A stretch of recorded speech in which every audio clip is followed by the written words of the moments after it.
In today's video, I'm going to teach you how to get a refund on Wizz Air. We'll walk through the official route on the Wizz Air website so you know exactly where to click, what to read, and how to move forward with confidence. Before we begin, it helps to have your booking reference, the lead passenger's last name, and your original payment method handy. If you're on mobile, everything works the same, but you may need to open the site menu or scroll a bit more to find the right links. Start by opening the Wizz Air website in your browser.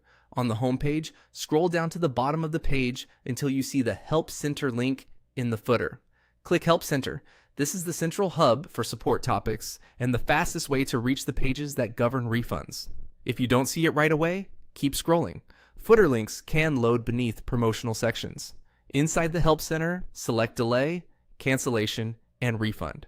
This section gathers all the guidance for disrupted flights and money-back options, so you're not bouncing between different categories. It's designed to help you match your situation, such as a canceled flight or a significant schedule change, to the correct remedy. Next, click Refund. Choosing Refund narrows the content to refund-specific information, including when refunds apply, how they're processed, and what kind of evidence you might need. This is where you'll find the most direct path to submitting a claim.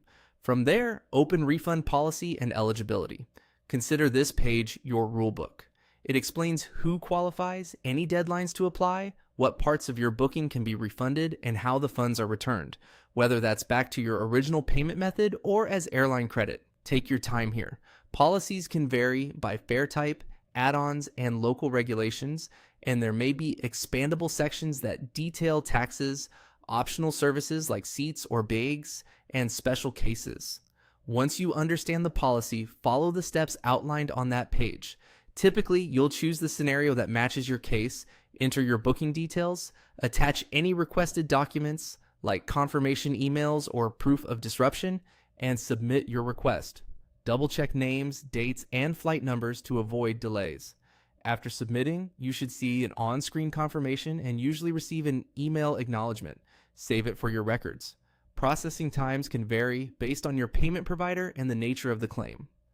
Refunds to a card generally return to the same card. Credits, if selected, will appear in your airline account. Keep an eye on your inbox, including spam or junk folders, in case the airline requests more information. That's the full path. Help Center, Delay, Cancellation, and Refund, and then Refund Policy and Eligibility. Follow those steps and you will be set to request your refund properly and efficiently.